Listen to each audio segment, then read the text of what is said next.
few more notes on love and soul. Just talked to an older gent I know from the bar. Nice guy. Carries oxygen with him. He's thinking about mortality and is trying to put things in order for when he dies. We didn't discuss if he had regrets or apologies to make.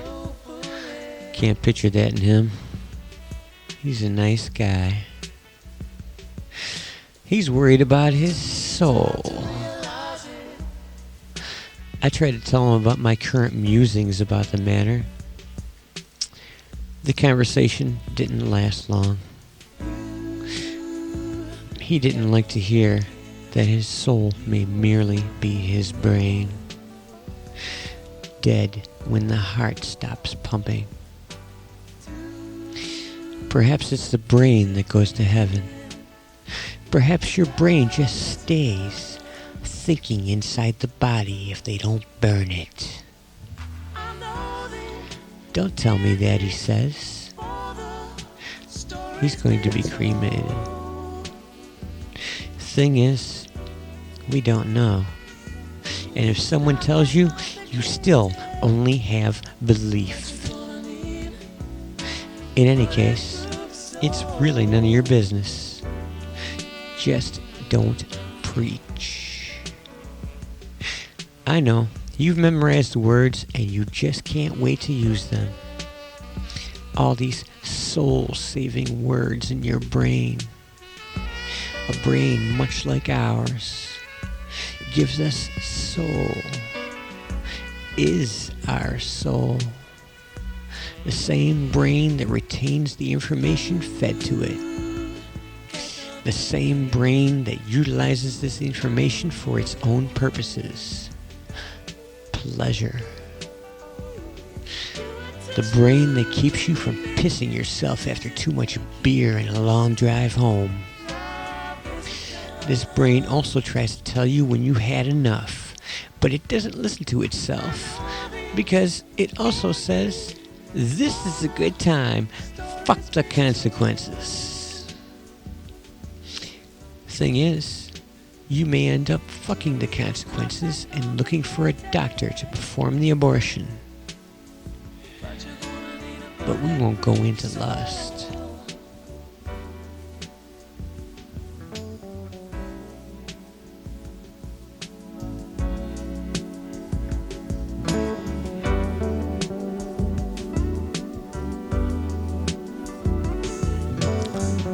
Anyway, the TV talk show I saw last night was tackling the subject of soulmates.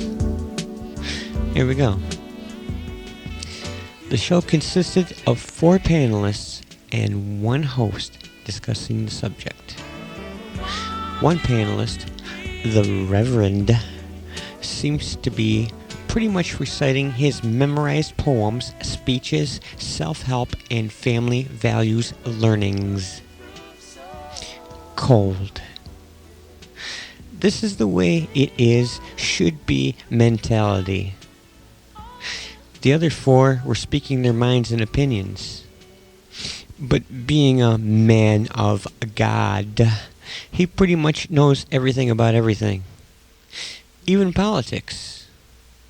Worse, he's like a friend of mine. Hard to get a word in edgewise. He's always right. And your opinion doesn't matter. Not even if you throw in a lot of sex. Belief in something you can't touch makes you strong. Makes you right. Makes me right. The Reverend spewed spirituality about our topic of soulmates. Much of it was pure common sense, monogamistic family values. Many things get dirty, Reverend, and it doesn't always interfere with the thought process of love. Neglect to teach your children about love and soul, and I'd bet they carry on without the knowledge, without the burden, with a little less Fear. Another thing the brain gives us without instructions. But one day they'll discover what's missing. The heartache, the soul searching, the divorce, the kids, that last goddamn drunk you deserve. We've all been taken advantage of. Why shouldn't you? You only know what you know. You'll learn, maybe. But remember, soulmate isn't all in your head. There's a physical side too. If her entrance is so big it feels like you're screwing a 55-gallon drum, it probably won't work. If your willy is the size of anyone's pinky finger, it's not going to work. And if you're really just not attracted to someone physically at all, you're in for a lot of heartache. Late arrivals, full ashtrays, and cold shoulders. Oh, we can share everything.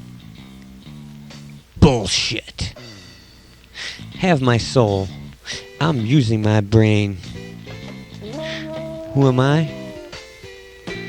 I too came without instructions.